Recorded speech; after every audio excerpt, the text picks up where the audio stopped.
भारत के विदेश मंत्री एस जयशंकर साहब ने चाइना को लेकर के और इंडिया को जो रिश्ते अभी हमारे बने हुए हैं चाइना के साथ, लगातार जो कॉन्फ्लिक्ट्स हो रही हैं, लगातार जो चीज़ें हो रही हैं, उस पर एक बड़ा बयान दिया है जो कि भारत की तरफ से चाइना को दिया गया है। चीन के साथ रिश्तों पर एस जयशंकर साहब ने जो कहा है उसके मायने क्या हैं, आज इस वीडियो में हम उसको डिस्कस करेंगे और जानेंगे आखिर एस जयशंकर साहब ने ऐसा क्यों कहा है। तो आइए इस वीडियो को स्टार्ट करते हैं। सबसे पहले भारत के विदेश मंत्री एस जयशंकर साहब ने म्यूनिख सिक्योरिटी कॉन्फ्रेंस में शनिवार को कहा है कि चीन द्वारा सीमा समझौते का उल्लंघन करने के बाद दोनों देशों के रिश्ते अभी सबसे मुश्किल दौर से गुजर रहे हैं। करीब 2 साल पहले लद्दाख में सीमा विवाद को लेकर दोनों देशों के सैनिकों के बीच झड़प भी हो चुकी है। उसके बावजूद वहां से सैनिकों को पीछे बुलाने को लेकर दोनों देशों के सैनिक कमांडरों के बीच अब तक टोटल जब अभी मैं वीडियो रिकॉर्ड कर रहा हूँ इस समय तक 14 दौर की बातचीत हो चुकी है। और भारत के विदेश मंत्री एस जयशंकर साहब खुद मान रहे हैं कि अब तक इस बातचीत का कोई ठोस नतीजा, स्ट्रॉन्ग आंसर जो चाहिए वो नहीं मिल पाया है। दूसरी ओर दोनों देशों के बीच व्यापार और निवेश भी लगातार बढ़ रहे हैं। ऐसे में भारत और चाइना के रिलेशंस से जुड़े कई सवालों के जवाब जानने समझने के लिए BBC न्यूज़ और भी सारे न्यूज़ ने दिल्ली के जवाहरलाल नेहरू विश्वविद्यालय JNU के प्रोफेसर डॉक्टर स्वर्ण सिंह से बात की थी और उसके बाद उन्होंने एक आर्टिकल पब्लिश किया। उसी आर्टिकल के अकॉर्डिंग मैं आपको ये न्यूज़ बता रहा हूँ। उसमें एक फर्स्ट पॉइंट ही है कि पश्चिमी देशों का ध्यान खींचना जरूरी था। ये इसका रीज़न क्या है? BBC ने प्रोफेसर सिंह से ये जब पूछा था तो उसमें म्यूनिख कॉन्फ्रेंस के दौरान विदेश मंत्री एस जयशंकर साहब ने खुलकर क्यों नहीं कहा कि दोनों देशों के बीच संबंधों में दिक्कत है, जबकि अब तक भारत सरकार का चीन का नाम सीधा तौर पे लेने का कोई भी आइडिया कुछ कहीं दिखा नहीं है किसी मीडिया हाउसेस में, जबकि ये सारी चीज़ें हो भी रही हैं चाइना की तरफ से, लेकिन फिर भी भारत खुले तौर पर चाइना का नाम नहीं ले रहा है। आखिर एस जयशंकर साहब के ताज़ा बयान के क्या मायने हैं? तो इसके बारे में जब इस पर चर्चा हुई तो इसके जवाब में प्रोफेसर स्वर्ण सिंह ने कहा कि म्यूनिख में ये बयान शायद इसलिए भी दिया गया कि पश्चिमी ताकतों का ध्यान इस बात पर जा पाए कि भारत और चाइना का सीमा विवाद भी अभी खत्म नहीं हुआ है, इसलिए दोनों देशों के रिश्ते पर भी ध्यान बनाए रखने की ज़रूरत बहुत ज़्यादा है। उन्होंने कहा कि भारत का ये बयान इसलिए भी आया है क्योंकि हाल के यूक्रेन संकट के चलते पश्चिम की सभी ताकतों का ध्यान यूरोप की ओर चला गया। इसका मतलब ये हुआ कि उनका ध्यान हिंद प्रशांत क्षेत्र की ओर बहुत कम है। ऐसे में यहाँ चीन को जो चाहे करने की खुली छूट मिल चुकी है, इसलिए भारत चाहता है कि पश्चिमी ताकत इस क्षेत्र पर भी नज़र बनाए रखें। प्रोफेसर स्वर्ण सिंह ने इस बयान के लिए हाल फिलहाल के 2 घटनाक्रमों को जिम्मेदार बताया है। उन्होंने कहा है कि पहली बात तो ये कि दोनों देशों के सैनिकों कमांडरों के बीच सीमा पर 14 बार बातचीत हो चुकी है पर उसका कोई हल नहीं निकल पाया। दूसरी बात ये कि 4 फरवरी को चीन की राजधानी बीजिंग में व्लादिमीर पुतिन और शी जिनपिंग ने एक संयुक्त बयान जारी करते हुए रूस और चाइना के सामरिक संबंधों को एक अलग पटल पर ले जाने का संदेश दिया था। वो वीडियो मैंने आपको ऑलरेडी करके बता रखा है कि व्लादिमीर पुतिन ने क्या किया है भारत के स्टेटमेंट के लिए, भारत के स्टैंड के लिए क्या स्टेटमेंट दिए वो मैंने आपको ऑलरेडी बता रखा है। चाइना के लिए भी क्या कहा है वो भी मैंने आपको बता रखा है। उसके अनुसार इन दोनों चीज़ों को देखते हुए भारत का यह बयान बहुत ज़रूरी हो जाता है। वहीं विदेश मंत्री एस जयशंकर साहब के बारे में उन्होंने कहा कि वह हमेशा से 2 टूक और सीधी बात करने के लिए जाने जाते हैं। वो पहले भी इस तरह के कई बयान देते रहे हैं। कारोबार नहीं, सीमा विवाद का हल ज़्यादा ज़रूरी है। रिश्तों में तनाव के बावजूद भारत और चाइना के बीच कारोबार पिछले कई सालों से लगातार बढ़ता गया है। इसी जनवरी में China general administration of custom ने बताया कि 2021 में भारत से उसका व्यापार 125.6 अरब डॉलर तक पहुंच गया है। बहुत बड़ी रकम है ये। इसमें भारत का याद 97.5 अरब डॉलर का है, मतलब 97.5 अरब डॉलर का रहा है। वहीं उसका निर्यात महज 28.1 अरब डॉलर का रहा है। भारत का दोनों देशों के बीच के तनाव जो पूर्ण रिश्ते हैं उसके बीच हमने जब इस पहलू को उठाया तो प्रोफेसर स्वर्ण सिंह ने BBC ने जब उठाया उनके सामने तो प्रोफेसर स्वर्ण सिंह ने कहा है कि साफ कह दिया था कि भारतीय विदेश मंत्री के ताज़ा बयान को दोनों देशों के व्यापार और निवेश से हटकर देखने की ज़रूरत है। उन्होंने कहा है कि एस जयशंकर साहब ने म्यूनिख कॉन्फ्रेंस में ये संदेश देने की कोशिश की कि व्यापार और निवेश बढ़ने से कोई समझे या ना समझे, भारत और चाइना दोस्त बन गए हैं, उनके बीच की सारी परेशानियां अब खत्म हो गई है।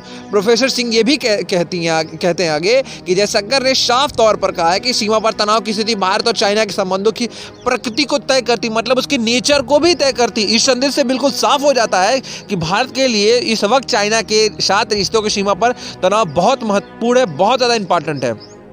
बड़ी ताकतों के आपसी रिश्ते होते हैं बहुरंगी। दोनों देशों के रिश्तों के लिए एक विरोधाभास को और स्पष्ट करते हुए प्रोफेसर स्वर्ण सिंह ने यह भी बात बताई है कि बड़ी ताकतों के रिश्ते हमेशा से बहुरंगी होते हैं, यानी कि उनके आपसी रिश्ते के लिए कई रंग होते हैं, अलग अलग क्षेत्रों में अलग अलग तरह के तालमेल होते हैं, कई तनाव बना रहते हैं और कई झगड़े भी होते हैं। वही आगे कहते हैं कि इसके लिए कोई आश्चर्य नहीं होना चाहिए, मतलब सरप्राइज नहीं होना चाहिए। इसके लिए भारत और चाइना से एक और सीमा को लेकर तनाव है।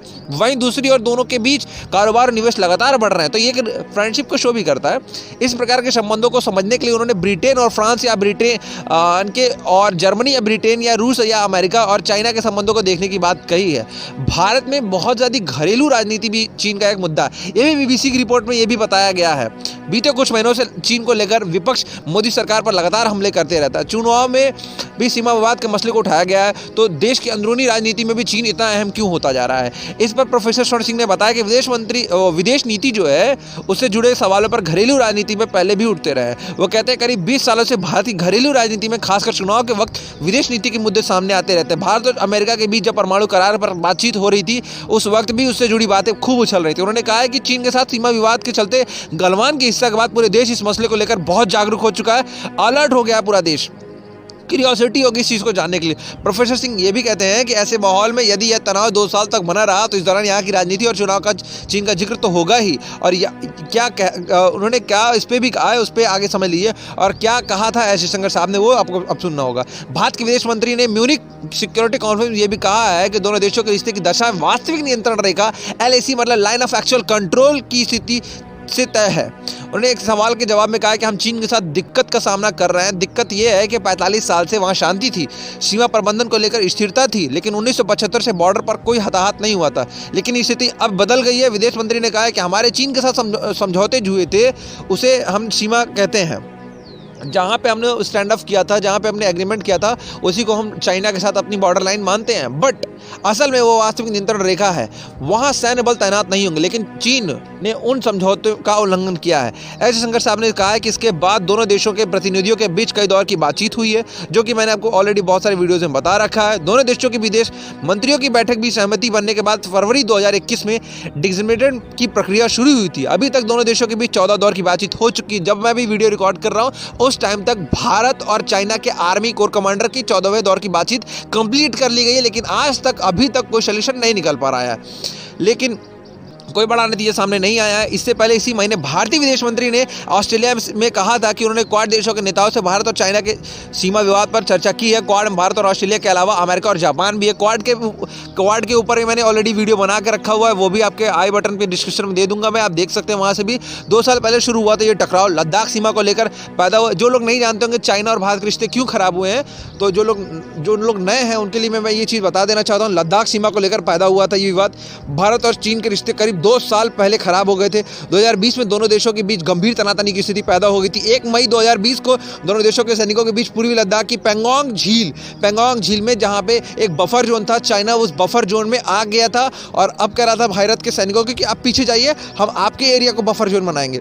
बफर जोन का मतलब ये होता है, जिन लोगों को ये भी नहीं मालूम मैं उनको ये भी बता देता हूँ। बफर जोन का मतलब ये होता है दोनों देशों की सेना वहाँ नहीं आएगी, वहाँ पे बस बफर जोन बना के रखा जाएगा। तो चाइना उस बफर जोन में आ गया था और भारत को पीछे ढकेलने की कोशिश कर रहा था। तो भारत के सैनिकों ने क्या किया, भारत के वीरों ने क्या किया कि उन्होंने उन्होंने पहाड़ पे चढ़ाई कर दी और पहाड़ पे उन लोगों ने जाके बैठ गए। इससे चाइना पे और ज़्यादा प्रेशर बिल्डअप हो गया है। यही सारा मैटर हुआ था। उत्तरी किनारे पर झड़प हो गई थी। उस झड़प में दोनों तरफ के सैनिक भी घायल हो गए थे।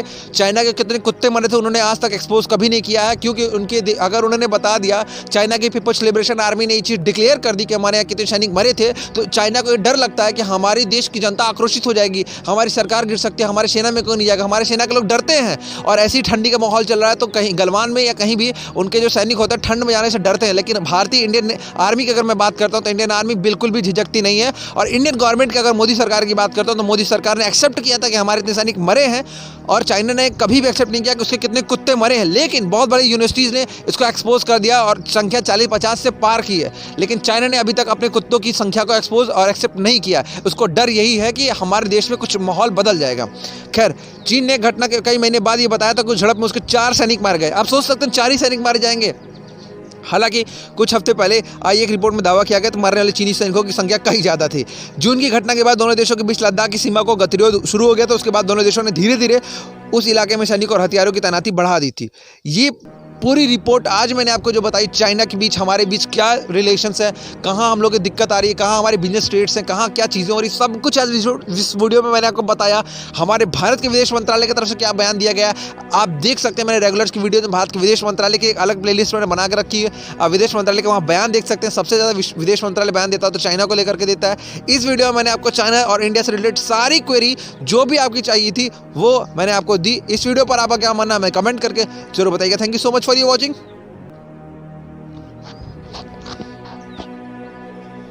मेरी आप सभी से एक रिक्वेस्ट है, जो लोग चैनल पर पहली बार आए हैं, जिन्होंने पहली बार विजिट किया है, प्लीज़ चैनल को सब्सक्राइब कर लीजिए। अगर वीडियो पसंद आते हैं तो आप लाइक भी कर लीजिए और अपने कुछ फ्रेंड्स के साथ, अगर आपको इन्फॉर्मेटिव इन्फॉर्मेशन आपको यहाँ पे बेस्ट से बेस्ट मिलती है तो ही आप अपने फ्रेंड्स के साथ शेयर कीजिए।